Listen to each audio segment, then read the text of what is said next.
listening to the Rip Jersey Podcast with James D. Jackson. Hello and welcome again to the Rip Jersey Podcast. I am your host, James D. Jackson. We're here to talk a little bit about some baseball. Man, it's been a great month of baseball. Just for history reference, it's been great. Albert Pujols, Aaron Judge. We want to talk about both of them today, and just an amazing feat of what's happening right now. Obviously, a lot of times in baseball, these things happen in pairs, and this is a generation's, great pair that is going to happen together. It's not often that, two players are chasing home run history at the same time.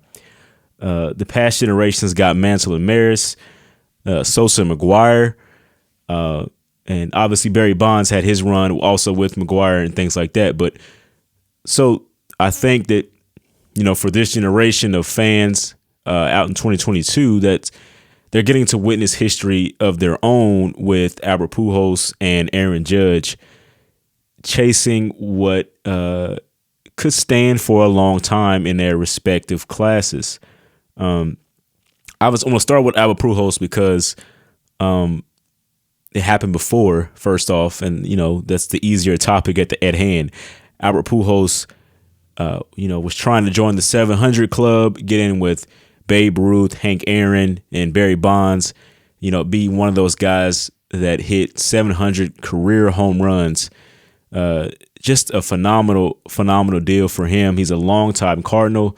He got to do it with the Cardinals. He spent a little stint with the Los Angeles Dodgers, and he hit it in the Dodger Stadium. So for him, it was full circle, and it was cool to see that he was able to accomplish something like that, because we've all, I think, around the baseball world have thought of him as one of the greats, the all-time greats, and it's amazing to get to see that, to get to see him actually reach this career milestone that so few have gotten to. But let's get right into the hot topic as of right now and where we are.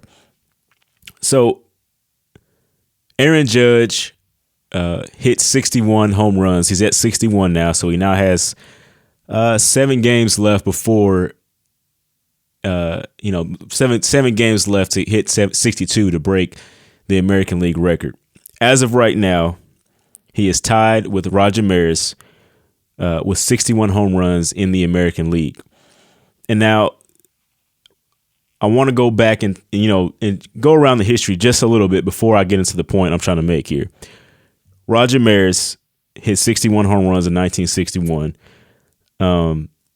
He was the first Yankee to do that. He was the home run leader at the time. He had, Babe Ruth was the guy before him that hit 60.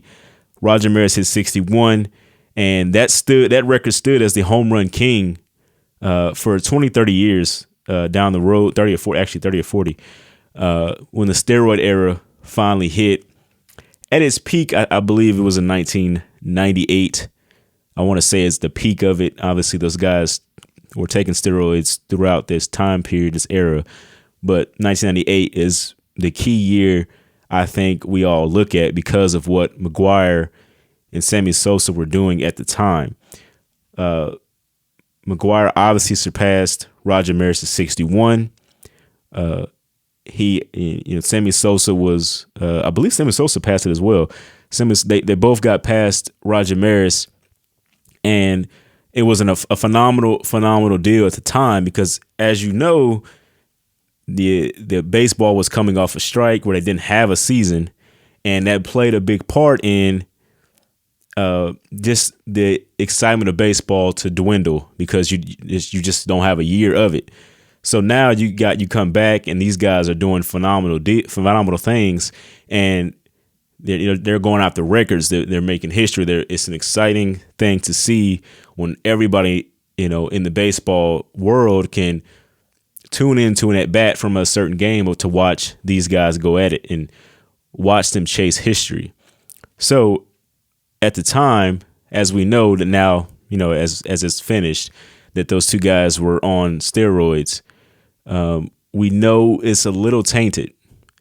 So I think baseball had turned a blind eye to it because of what they did for baseball at the time. And obviously Barry Bonds came after that and just took it to a whole nother level. He hit 73 home runs in his season in 2001. He hit 73 home runs, and obviously that is incredible because to put it to 73 home runs, even on steroids, I believe, is an incredible deal because he still had to connect with the ball. He still had to have the hand-eye coordination, and he got walked so many times throughout that year. I think a lot of people forget about how many times he was walked. Like he didn't even get a chance to swing the bat. He was walked when guys were it was bases loaded, so they scored a run just from him being walked. That's how much of an impact he had on the game at the time. So, but I don't want to just throw it under the bus. We're not entirely sure that he took the steroids. He never tested positive, as I should say. He never tested positive for steroids. Now, I think a vast majority of the baseball world believes he did take steroids because just of how much bigger he got.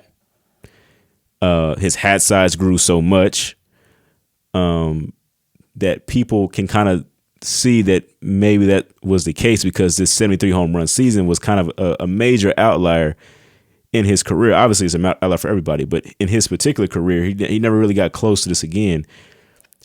It was an outlier, and a lot of people don't take kindly to that, don't take that lightly.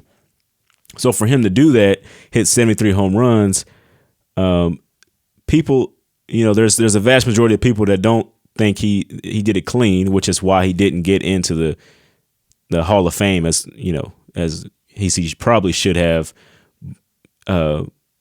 because obviously David Ortiz got in and he tested positive before, but we'll see what happens there. But Barry Bonds hit 73 home runs, so a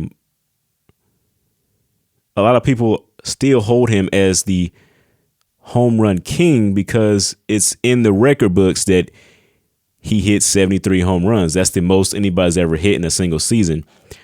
So Roger Maris Jr. comes up to the podium, and he's been following Aaron Judge throughout this chase, trying to tie his dad. He's been following it all around, and he said that Aaron Judge should be the home run king if he gets 62. Now, obviously, Aaron Judge has 7 more games to prove this, so we're a little early, but let's just say he gets there. Let's hypothetically say he gets there, and let's discuss it from there. Roger Maris Jr. said he should be the home run king. Now, baseball didn't put an asterisk next to Barry Bonds, McGwire, or Sosa. They seem to have been, all those stats are still forgiven, it seems like, because other than them not being in the Hall of Fame, none of the games were discounted. All those wins, those losses that were happening at the time, they're still counted. Their stats are still counted. It's all still in the record books. So it's weird to say that Aaron Judge should be the home run king. Obviously, we don't suspect that Aaron Judge is taking anything. He is 6'7", and he's been as big as he is for the entirety of his major league professional career. So there's just nothing to suspect that he would have done anything that, enhanced his game besides just him having an outstanding year.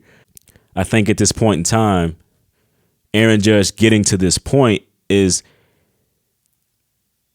won't statistically be the best, home run season we've seen, but it will be the most impressive, especially if he's clean throughout the entire time.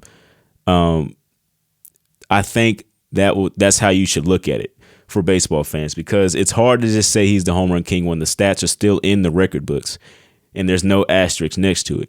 Now, in terms of baseball fans, we obviously can say anything. We can just forget about Barry Bonds and McGwire and what they did, and just say, don't worry about that when we talk to our kids later on in the future. But that's as baseball fans. To the factual statement, the home run king is going to be Barry Bonds as of right now, unless Aaron Judge somehow hits 73, 74 in this next 7 games, which would be outstanding. So I just want to leave it there. I just kind of I want you to know that Aaron Judge's this season he's having is phenomenal. It's something that, we probably won't see again anytime soon. So I appreciate it as it's happening, especially, and appreciate Albert Pujols for these two guys to have both of these deals happening at the same time. It's something that we shouldn't take lightly. We shouldn't, obviously we want to argue, who's a home run king, things like that. But my point of this whole thing is we should just appreciate these guys for what they're doing right now for the game. Thanks for watching this video. If you made it this far, like and subscribe to my YouTube channel. Also, I have a podcast called Rip Jersey. Follow that, add it to your playlist. Listen to it wherever you can. Thanks for watching again.